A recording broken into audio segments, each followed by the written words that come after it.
Welcome to HJT Design Radio Straight Talk, a show dedicated to exploring all aspects of creating a great dental office, where the only dumb question is the question that's not asked. Here's Jim and Han. Good evening, Jim Jarvis here, along with my co-host Han Tron. Han, how are you? I am doing marvelous, Jim. Marvelous. Excellent. I'm glad. I think that the tropical storm that ripped through Louisiana missed you, if I'm not mistaken, or maybe you got some rain and wind, but not like what they did. Yeah, no, actually, we've been having rain probably every day or every other day, torrential downpour, but we didn't get the typical stormy weather where they rip off branches and stuff like that. So we knock on wood, but we're not out of the woods yet. Yeah, we just now started to get the edges of the rain that's worked its way up through the middle of the country and headed to our direction. So actually, it's a welcome relief because we have had no rain for quite a while. Ground is, crazy spring with all kinds of rain. Then nothing when comes summertime starts, and so it's like actually a welcome relief. Well, tonight's topic, welcome to Straight Talk, episode number 40. We've hit a milestone, Han, 40 episodes. And tonight's topic is cheaper always better? Now, remember, our show title is called Straight Talk. Now, Han and I have been known to be very straightforward, unfortunately sometimes blunt, in what we say to our clients, and so it kind of makes its way into our radio show in just the same. So, we're not going to sugarcoat things tonight, and I guess I want to slightly apologize if we offend anybody in what we're going to talk about in tonight's show, but these are the things that kind of have to be said because there are just too many, I want to call them pitfalls, too many misnomers, too much bad information that's out there. Just, lack of a better word, crap that's being spewed on the internet airways about things that really aren't right. And so, we're kind of here to be able to begin to talk about those areas and those aspects. Because during the decision-making process, when you're making decisions, when you're developing your new office, the inherent issue that you run into is, well, it's the most inexpensive. So isn't that the best solution? And the answer is not always. And the answer usually is most of the time it's not.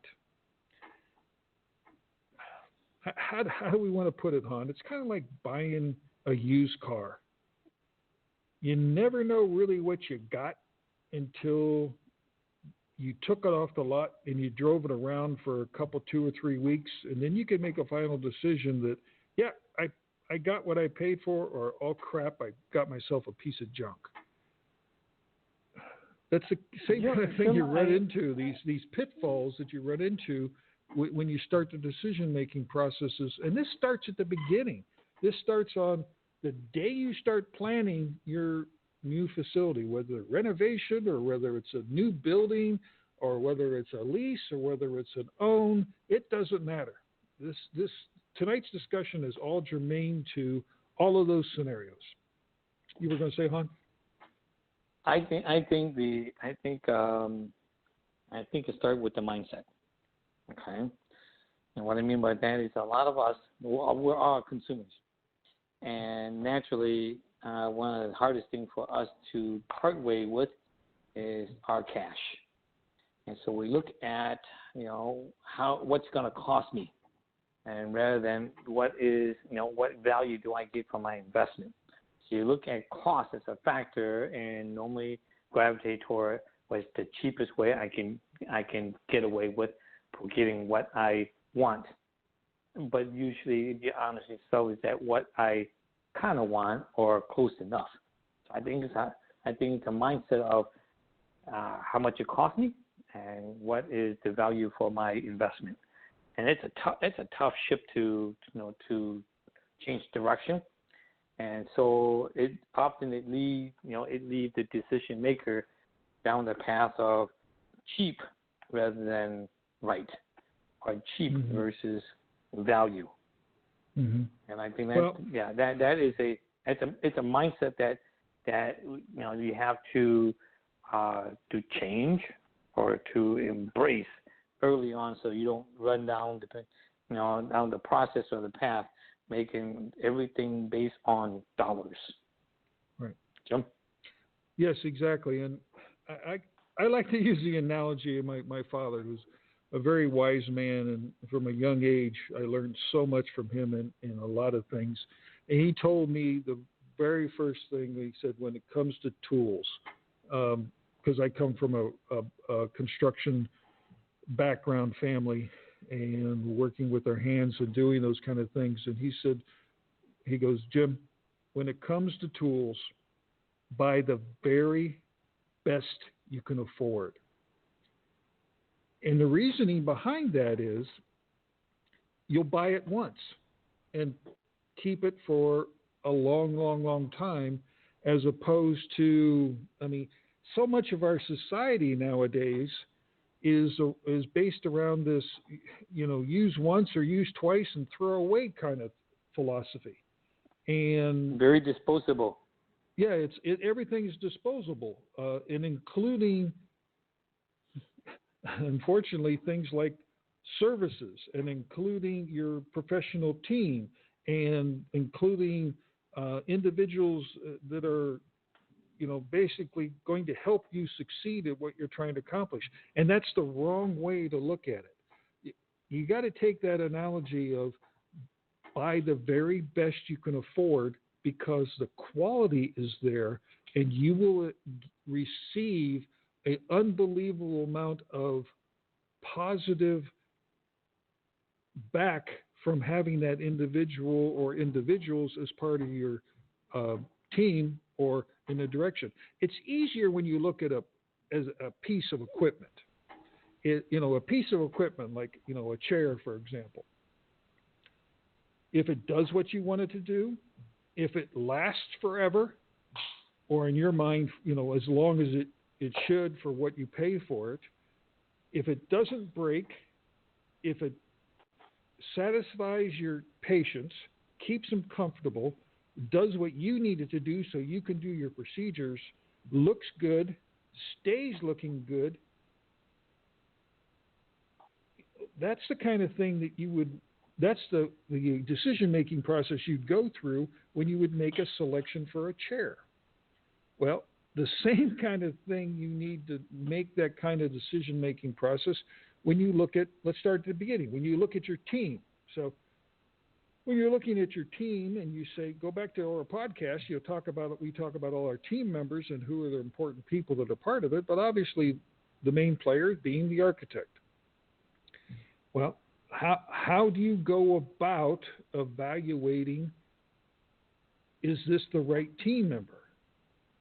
Obviously, cost is one association. You want to look at, what their approach is on things. You want to look at the process, the references and the referrals that they received, how much experience they've had. Hopefully all of that will help you make the right decision. But the most important of all of those decisions that you would want to make has nothing to do with the cost, because you basically pay for what you get, and nothing's free. So if anybody out there falls for the trap, and we talk about in our little write-up on the show that there's pitfalls out there. Well, how many times have we heard that pitfall, Han, about free? What's that word? Almost daily, Jim. Yeah, Almost daily. I mean, what is it? What's free worth? It's really worth what you paid for it. Zero. Typically, I guess the argument, if you are offering a service and somebody comes to you and say, I can get that for free.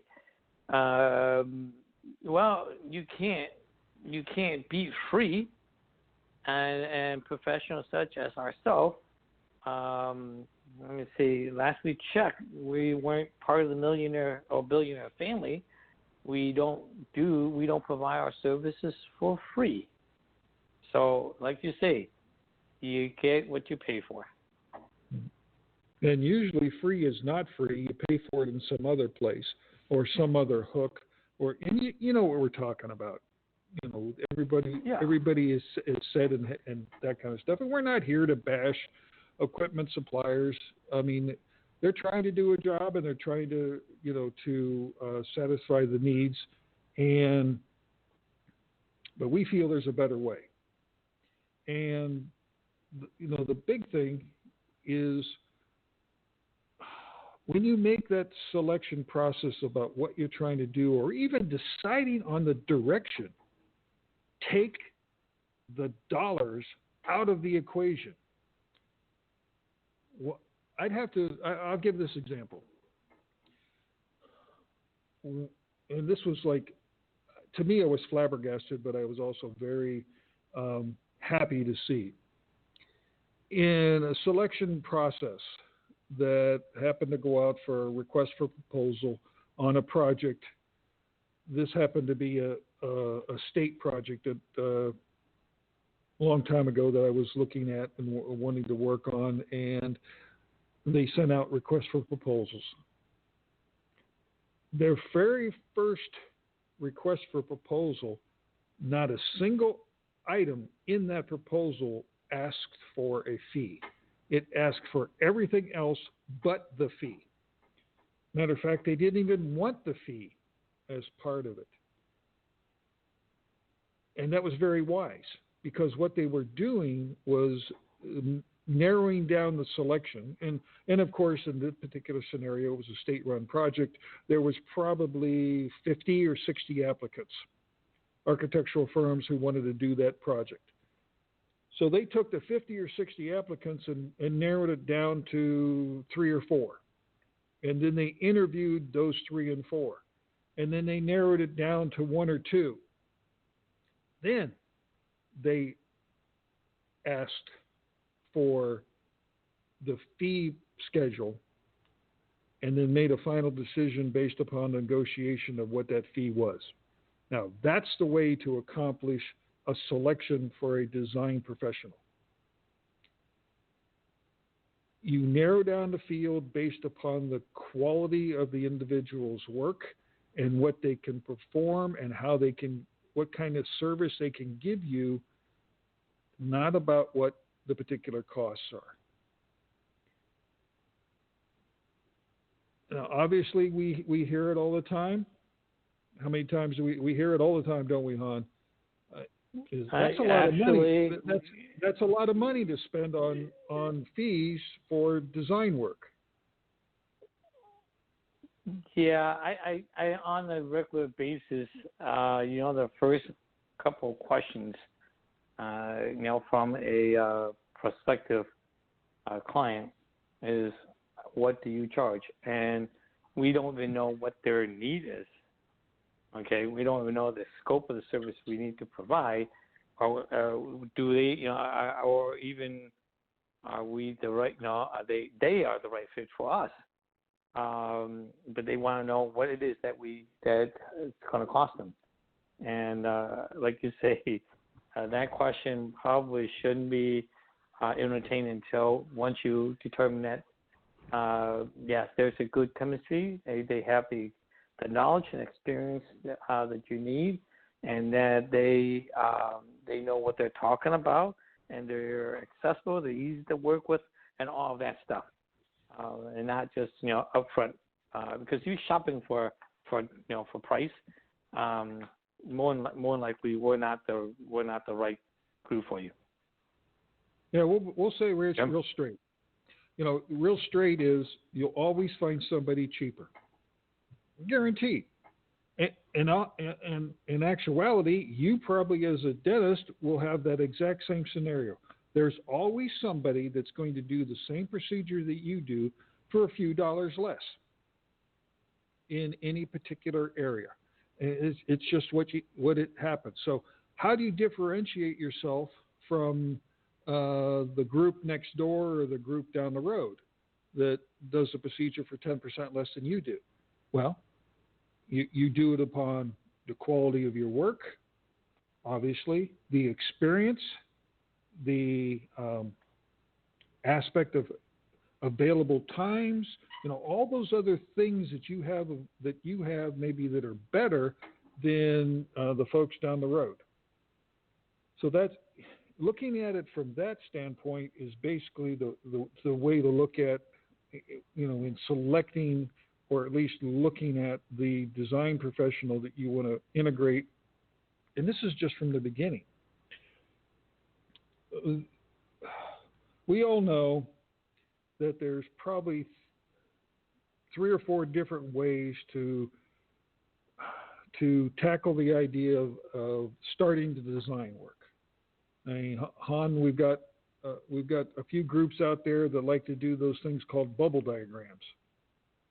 What's the value of a bubble diagram in your mind? Well, that's a loaded question, but I knew I needed to give it to you. No, I have the answer. I think if you are coming to the table to discuss a project that's very complex, that's going to be in the 10, 20, 30, $100 million. A bubble diagram, actually, the terminology that we use by the architectural community.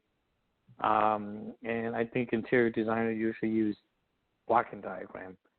It's an exercise to see whether the room allocations or spacing and stuff like that may work. But I think it's an exercise that's overrated for small facilities. When I say small facility, I'm talking about facilities that are 5,000 square feet or so. I see bubble diagram used predominantly in large complex projects. A dentist office is not one of those large complex projects, like perhaps a campus, a factory with a hospital. Yes. Yeah, and things like that. So it's really the exercise should be more like feasibility rather than blocking diagram. Mm-hmm. You better spend time. Yeah, the real use of a blocking or bubble diagram is, in fact, in those large, complex design problems like hospitals. I used to be a staff architect for a regional hospital many years ago in previous life, and we used it quite a lot. And the reason why we used that was adjacencies and flow and function.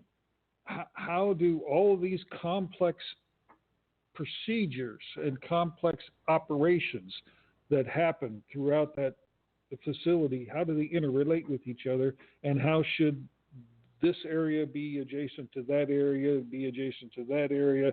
You've got all those departments. You've got, everything from radiology to imaging, and then you have, your cardiac area, you have your emergency, just all that stuff together. How does it all flow? How does it function? How does it work? And that's where they're useful. Like you said, in the dental design process, not useful. Well, if in the sense of it's something that basically should take about, what do you think, Han? If you spent more than an hour on it, you're wasting time, right? You're killing time, Joe. Yeah, exactly. You're wasting the client's money, or the company's losing money because you're wasting too much time on it. Adjacencies in the dental office. Yeah, adjacencies in a dental office are simple. You know what they are because you know how they function because this is how you work. You want to have your sterilization in a certain area. You want to have your operatories in a certain area, and you want to have your entry and your staff. I mean, it's not. I don't want to call it. It's not rocket science, but it really isn't rocket science. So the hype that's out there about these blocking diagrams or bubble diagrams, it's really not there. I mean, Han, I'll ask you a question, Han. Han, can you get a building permit on the blocking or bubble diagram? Can I say hell no? Yeah, exactly. Yeah. Useless. You can't. You can't. Okay. Can you? I'll ask you another question. Can you get a cost estimate on a bubble or blocking diagram? A legitimate one. Again, hell no. No, you can't even get a budget. You can't even get a budget because there's no size. There's not even a size relationship in those documents. You don't know if you've got a 10 by 10 operatory or a 12 by 8 operatory. You have no idea because there's no real size in these things. It's just a placeholder, the space.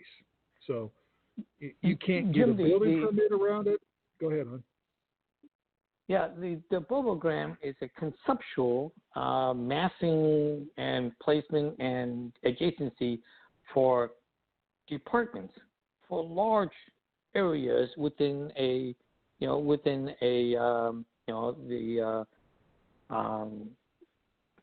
scheme of things.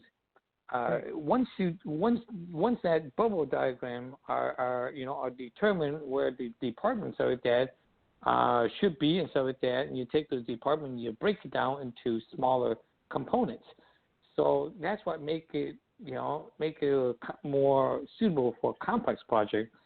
If you take a physical space, a confined space, and you say I need X number of treatment room, the bubble diagram doesn't give you enough detail information to determine whether it worked or not.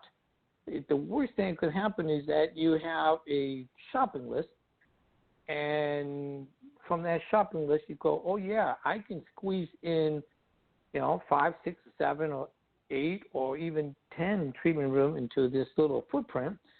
Where do I sign?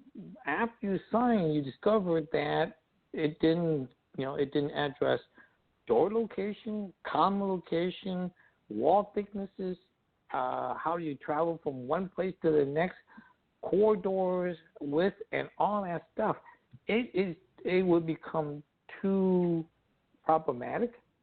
You will get less than what you had been promised.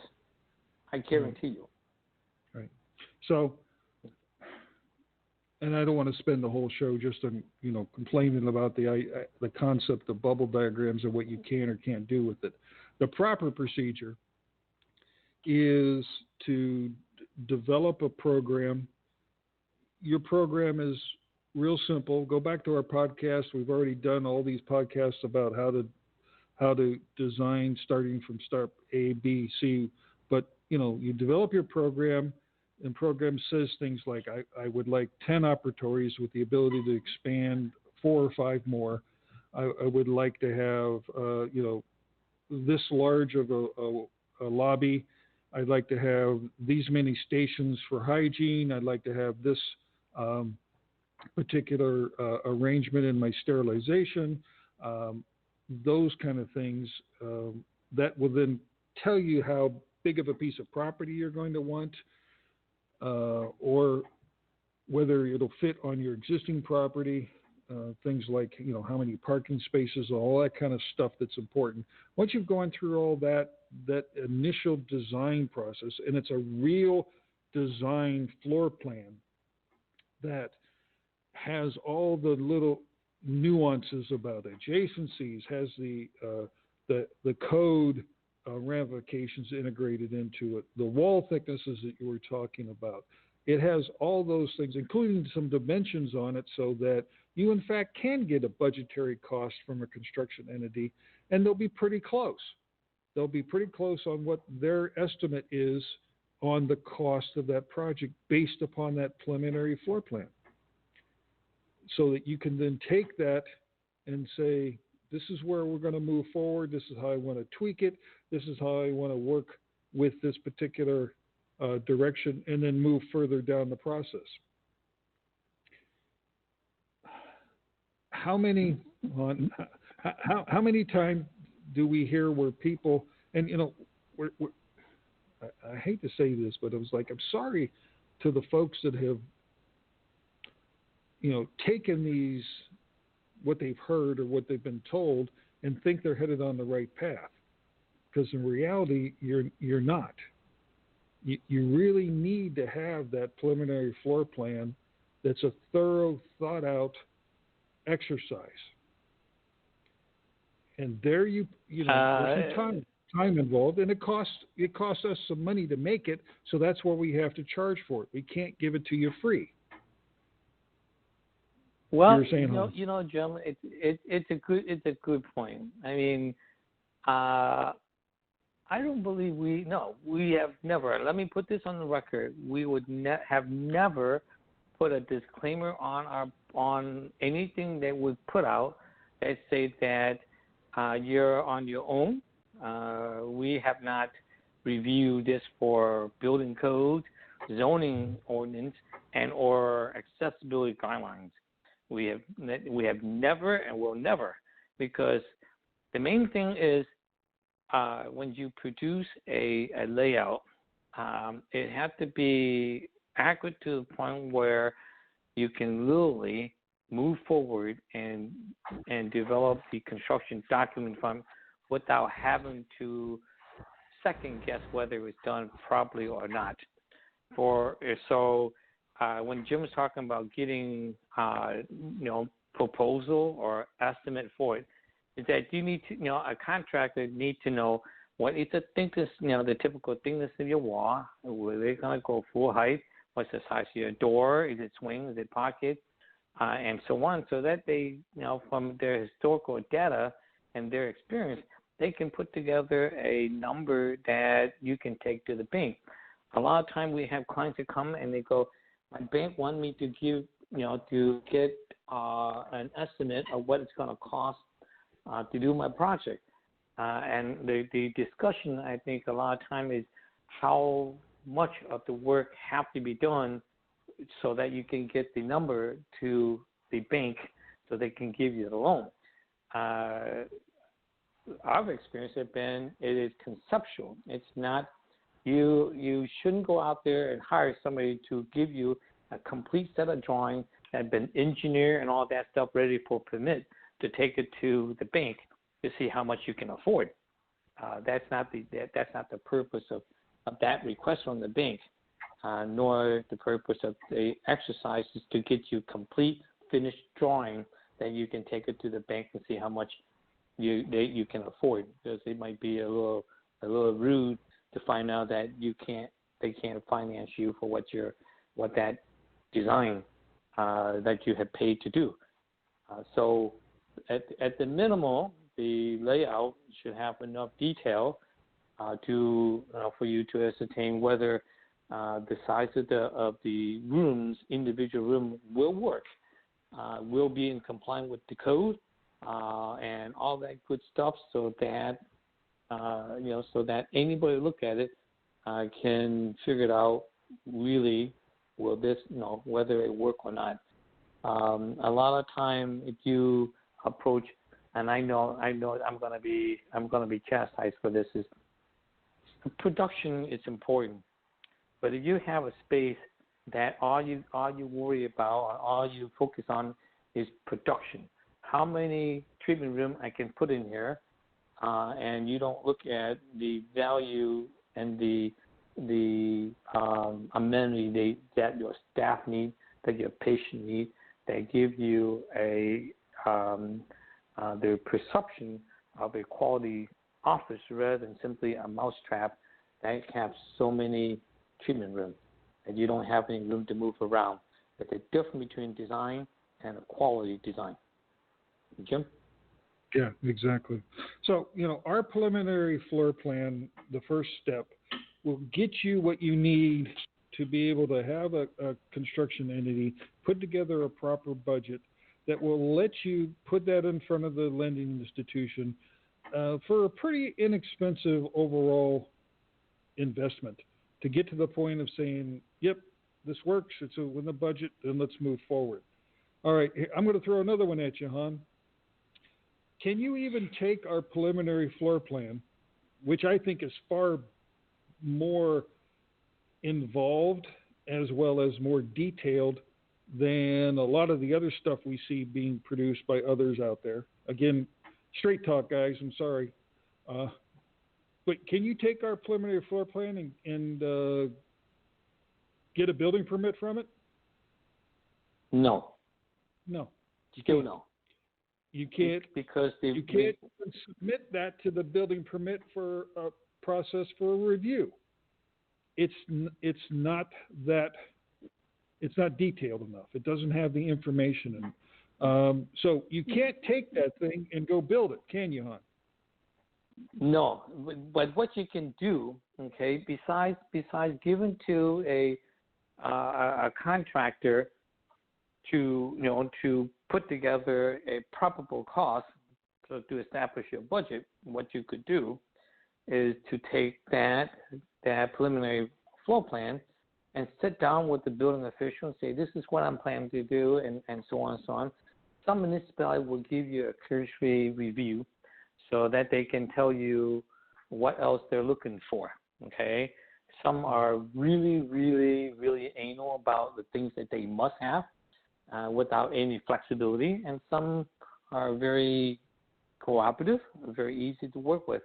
But you can take that preliminary layout and take it down, and some municipality will give you the time to go through it at a cursory glance and give you anything else that they want you to provide.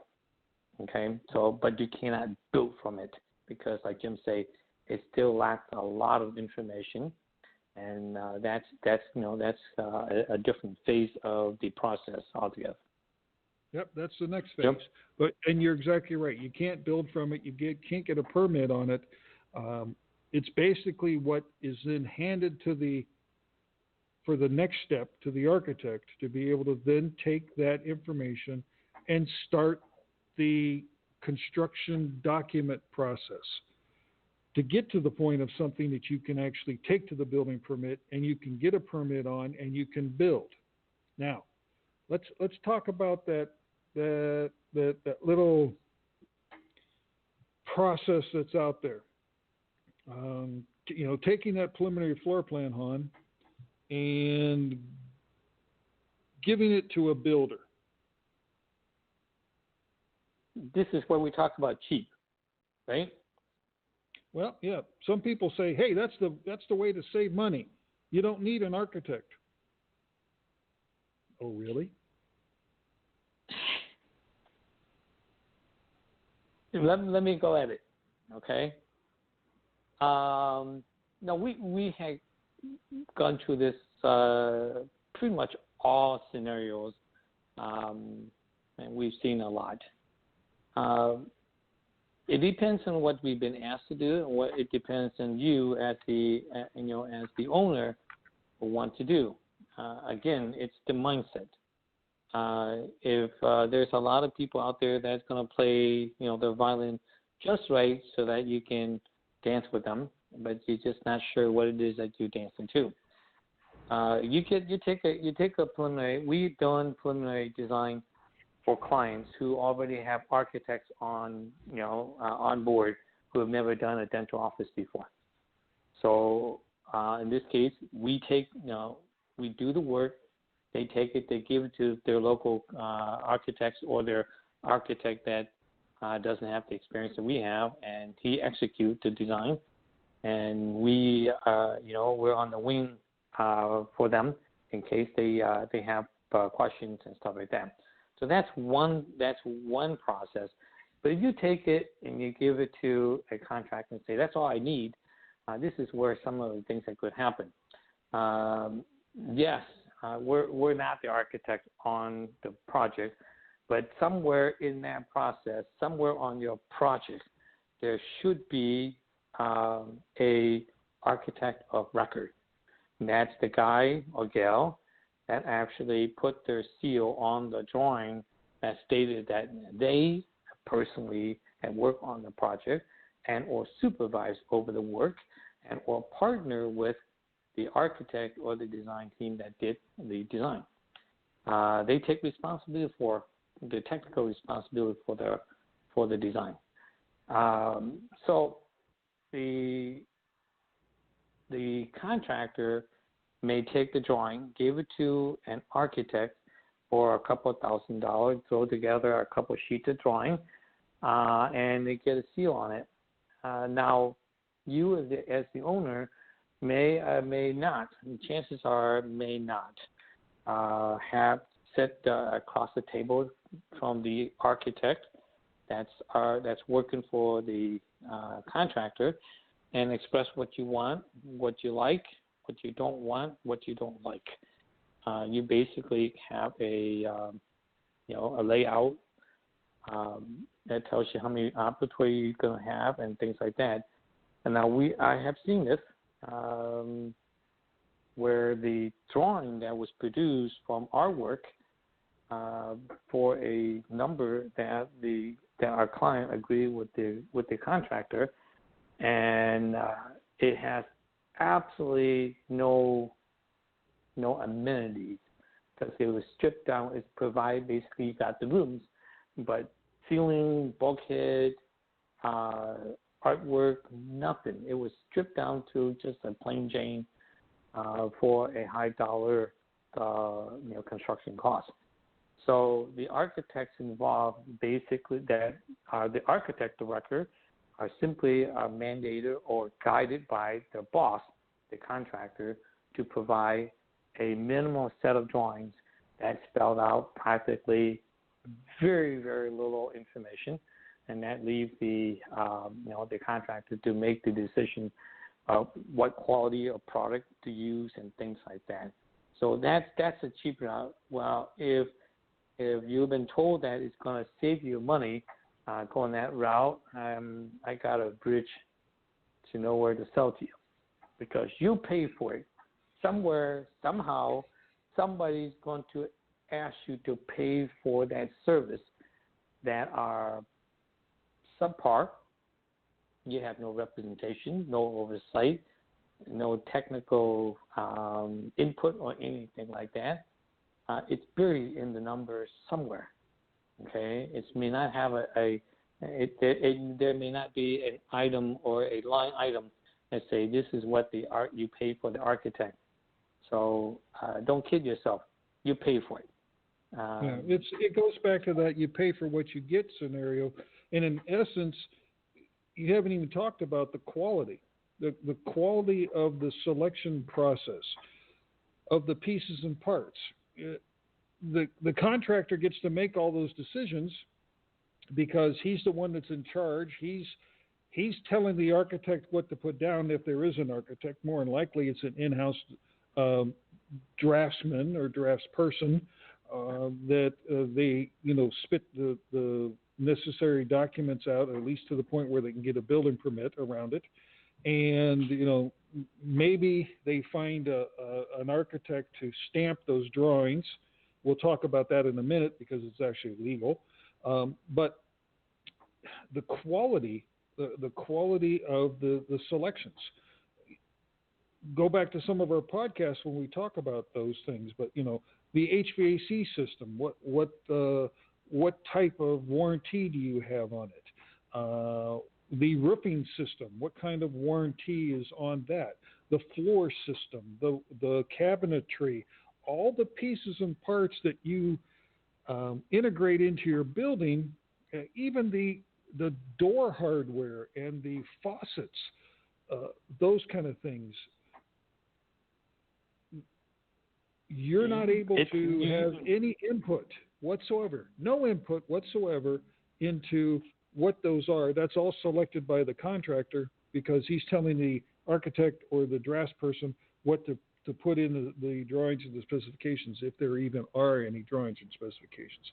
We've seen it, Han, and correct me if I'm wrong, we've seen it where the builder has come back and said, well, that's not what I use. I'm going to use this because this is what I always use. Yeah.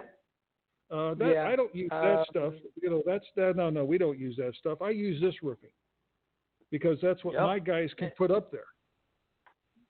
And it's supposed to be a 30-year roof system that's certified by the manufacturer. Oh, no, we don't do that. That's not what I bid. Yeah, here unless it's in writing, it didn't happen. Okay. No. For instance, if and yes, we hear this all the time. Okay, is that I did not, I did not bid the project with that in mind, or at that grade, or at that level of quality, and all that stuff. So they assume a lot that they can substitute, and you just roll with it. You will roll with it, okay? Because most of the time, a client comes and say, I have 8 months, okay, and I got to vacate. My lease is over, and I got to vacate. And so you move forward. You did the design. Everything is rolling, forward at a good pace, and the construction starts. Well, if everything that could affect the schedule, where the client will be in jeopardy of having to extend your lease because the product that was specified was not ordered, and the contractors say, well, it takes 4 weeks or 5 weeks to order that. It's going to delay the project for a month. Well, our question would be, as a general contractor, you read the drawing, you would know that this particular product would take a little longer lead time. Why not order it when you first got onto the project? So you get put into a situation where you are forced to take something less that are inferior or not as good, and usually for the same price, because you need to get into that space on time. So there's a lot of presumptions, a lot of assumptions. If the set of drawing is not done at a detailed level where it's spelled out, you're gonna see it in the result of your project. Jim? Let's jump real quick into that little aspect called plan stamping.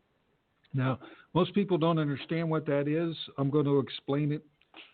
It's a scenario where, by law, the architect of record has to be involved and oversee the actual production of the documents, the construction drawings, for them to legally put the stamp, their stamp, licensure stamp on the drawings that then gets given to the building permit, and they become the architect of record. In a plan stamping scenario, you have a situation where non-licensed individuals, draftspeople, others create documents. People that are not licensed as architects create documents. Then they find some architect who, for a fee, will place their registered stamp on there, effectively lying and saying they were responsible for and overseed the production of those documents to get the building permit. Be forewarned. That is the quickest way in the world to get bit in the butt huge. You can get your project shut down. You can lose an unbelievable amount of money and time. You could be looking at fines, but mostly the architect who actually does that risks losing their license. It's illegal in all, from my understanding, it's illegal in every state in the U.S. I'm not sure about overseas, but it's illegal in every state in the U.S.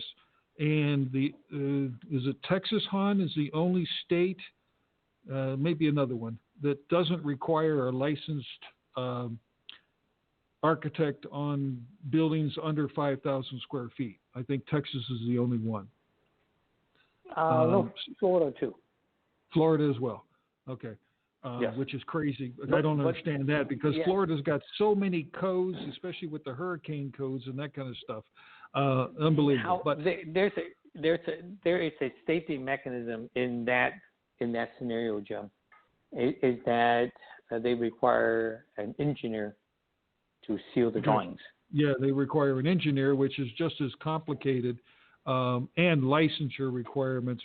And it all has to do with life safety requirements. The people these are public buildings. They want to protect the life and well-being of the people that are going in and out of those buildings, so these buildings don't collapse under load, winds, rains, that kind of stuff, or just shoddy construction, so they don't collapse and people get killed. So, that's what it is. Or, they catch on fire and people die, those kind of things.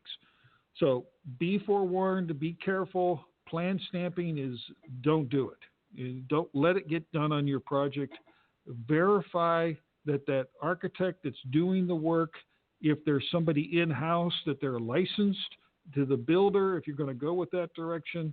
Not that we recommend it, but if you were, make sure that they're licensed. Make sure that they're actually the ones that are responsible for creation of those documents. Just kind of be forewarned. We've got like 15 more minutes on. Let's talk a little bit about the selection process and the quality. And, cheapest is not always best when it comes to construction, general contractors, those kind of things. We've been doing this for years and years and years, and we've seen quite a lot. We've got a lot of horror stories out there, more than what we have in the next 15 minutes to talk about. But the whole idea of the selection of your construction entity is crucial, because they take it from the architect's hands and then go to get it built. They actually build the facility. Now, in the actual process of building the facility, if they're not the right selection, it can cost you an untold amount of time. Now, the problem is, how do you equate time to money? Well, how do we equate time to money, Han? Well, we usually look at in the design of the facility, we look at the production time that you lose. Right. And that production time have a price tag to it. So every time that the project is not done on time, you lose production. You lose potential income because the schedule is not adhered to. That's usually how we look at costs. Right. Jim? Yeah. So in a let's say you've got a 6 operatory practice right now, and you've got a new one that's being built, and it's going to be a 12 operatory practice. So your net difference is you've got an additional 6 operatories. Those 6 operatories, you should be, if you're doing things right, you should be making about $25,000 a month on each one of those operatories. So at $25,000 times 6, that's $150,000 a month. So every month that contractor is behind because he wasn't the right contractor, or because, maybe he was the cheapest contractor, but, he's got the smaller crews, or he doesn't have the ability to bring in the large crews to be able to get the thing done in a timely fashion. It costs you $150,000. So, and this is not unheard of, because we've seen it where a project was a year behind schedule because the contractor was over his head. Now, you take $150,000 per month times 12 months, that's $1.8 million that you've lost in production. You'll never get it. You'll never get it back. It's gone.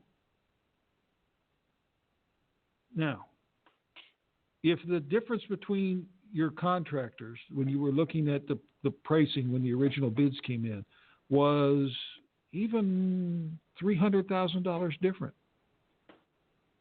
but the next higher contractor, not the cheapest contractor, but the next higher contractor had effectively a better, I want to say, portfolio, a better qualifications, maybe even put in his bid guaranteed construction finish time. Is that person worth another $300,000? Yeah. I mean, it's open-ended. Oh, sure. We've had scenarios where the contractors had to be fired, and you had to then, the owner had to go you had to get another contractor to finish it out. That cost you money. There's just that whole downtime and time necessary. You lose time. Every month cost you $150,000. So, I straight talk here again, squabbling over a couple $1,000 here or there, or $10,000 or $20,000 is nothing compared to what you can lose in just losing 30 days of production time, right? Yes, that is right. That is absolutely right. So where can things go wrong? Whether the contractor is the right contractor or not. You want to give them some items that you find that kind of give you the flag on whether the contractor is the right folks or not? Absolutely. The very first thing you want to do if you're looking at a construction entity is you want to talk with their past project clients. And you want to ask them one question and only one question. It's not, was their project a nice project? Did it look good? Did it even come in under budget or at budget? You don't care about that. What you care about is, did they get it done in time? Were they able to produce enough workers on the job, trade contractors, subcontractors, those kind of people, get them on the job, manage them and schedule them in such a way that the project was not delayed? Because that's where your biggest chance of losing major amounts of money that you never can get back is right there. Now, second is, was the project laden with a bunch of change orders? Meaning the contractor keep coming back asking for money because whatever. Everything from, my dog ate that and I didn't see that when I did the bid, or I didn't know that that's what you wanted and I didn't bid that, I bid something else. All those kind of things. You want to know those two things, and then lastly, you want to find out, did the contractor or construction entity make their budget, or were they close to the original budget? Those are the three big things that you want to deal with. Everything else after that is minor. But if they can't satisfy those three initial comments, move to the next entity on your bidder list. On. Very good, Jim. Yeah. Let me see. Change order doesn't always necessarily result from or instigated by the contractor. We want to be fair. Okay. That's true. I find that. Yeah, I find sometimes change order are things that are unforeseen. Change order just simply means there's a cost, whether it's reduction or an added cost. Rare to have reduction, and so that change order, I think it should. I've heard that it should be, ideally it should be around 3% or less, 3% or less of the actual construction cost. That would be the ideal range. There will always be a change order. Okay, you can't do a project without one. Well, plan for it. Schedule? Always plan for one. Yeah. Schedule Yeah. for one, and then if you don't, Okay. if you're lucky, and you're the, it's like you're the luckiest person in the world, and you don't have any change orders. Well, then you got a few extra bucks that you could put on something that maybe you held off on. Yeah, buy everybody pizza or something if you don't have any change order. Buy that schedule? really expensive piece of equipment that you wanted to buy but couldn't afford day one. Whatever. There you go. Yeah, and schedule. Yes, there is things that could affect your schedule. It could be the weather. It could be long lead time for equipment. We find that besides other than the contractor may not be good at scheduling, couldn't get people on on a job and things like that. One other key player that we find on a project that can have devastated effects on the schedule is ready? The client. The client. It's the lack of leadership, the lack of making decision. Indecisiveness is horrible when you start on a construction project. Get the information you need, make a decision, stick to it. Otherwise, you will drive that schedule off the wall. The budget and stuff like that can be controlled to some extent, hopefully most of the time. But schedule is, like Jim said, that is the highest priority of things to achieve on time. Jim? Yeah, exactly. Well, those are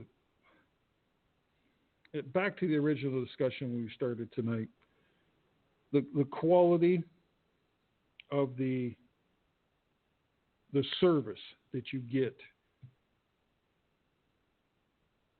has a cost. Quality service has a cost. You know that because you provide quality service to your patients in the way of dentistry. There's a cost related to that. And it's not free. It's not cheap.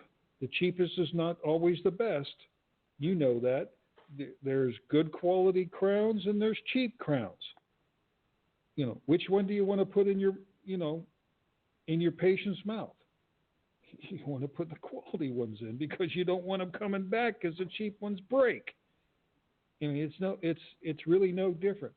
Take that same mindset and transfer it into the design team and the design process as you develop your new facility. Whether it's a renovation, whether it's a new build, it doesn't matter. Because by integrating, like my dad said, the very best you can afford from day one means you'll pay yourself back greatly because you don't have to buy it over and over again, or you don't have to fix it over and over again. You didn't end up with a subpar roof system because the contractor that you picked was the cheapest contractor and he was going to put it up with his own crews that weren't certified. And so they just put up a roofing system that they bought over at Menards or Lowe's and put it up there. And it has a 1-year warranty. We haven't talked about that, but contractually the builder gives you a 1-year warranty.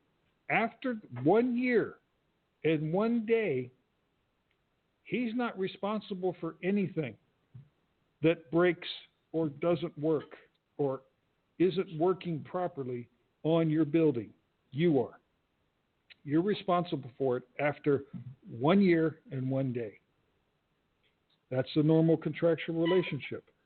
So that's why when you pick a quality design team, we'll require as part of the design process and well as the construction documents that systems and important things have extended warranties like roofing systems and HVAC and flooring and all those other things that, they have longer warranty periods like 20 years and 30 years and that kind of stuff so that you're protected for more than 1 year. Because nobody wants a year and a day that want to start paying out money on things that aren't working right, that are broken or have failed already because they were inferior. So you don't want to have to do that. So again, cheapest isn't always better. Han? Let me add something there, Jim. Let me add something. Yeah. It's like a lot of time, you're a patient, you go, well, I need a dentist. And what made you the dentist that they want to come to and remain loyal to? You may have the same clinical skill as the dentist down the street. But I think what really, really set the difference is that what is the total experience? What is the total package that you offer to the patient where they feel that they get the best value for their investment at your office? So when you put together your team and stuff like that, the big question is, what is the total experience that you want from that, or you're looking for from those design professionals? And then, money is not probably shouldn't be the first top 3 questions to ask, because you're looking for that right fit, that right chemistry, that right level of everything. It's a total package, not just who's the cheapest. Mm-hmm. Jim? Yeah. So, like you said, when it comes to the design professional, are they registered? Do they have years of experience in the field of dentistry? Are they able to perform, talk to their previous clients, and see what the experience is like? But bottom line, are they the architect that is responsible for the production of the drawings?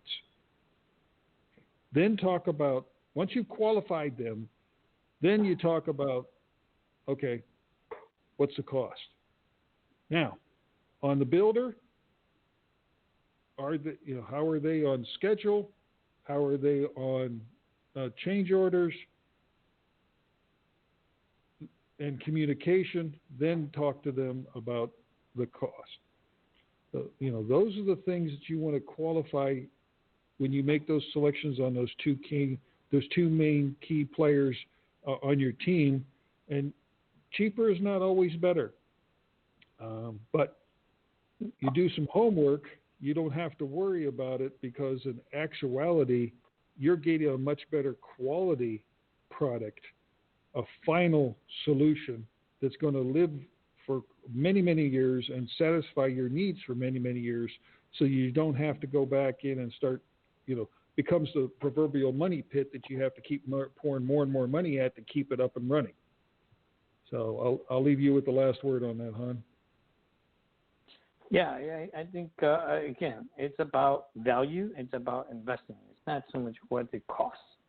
Because I think if you approach the whole process, what is the cheapest that you can get away with, I think you're going to come out disappointed. You'll be settling for, rather than say to yourself that I make the right choice. Okay? That is it, Jim. Thank you. Okay. Thank you to all for listening. We'll look forward to next week. On. Until next time, thanks for spending time with us. Have a good evening. You've been listening to HJT Design Radio Straight Talk with Jim and Han. To contact us and find out more info about upcoming shows, please log on to our website at www.hjtdesign.com. Until next time.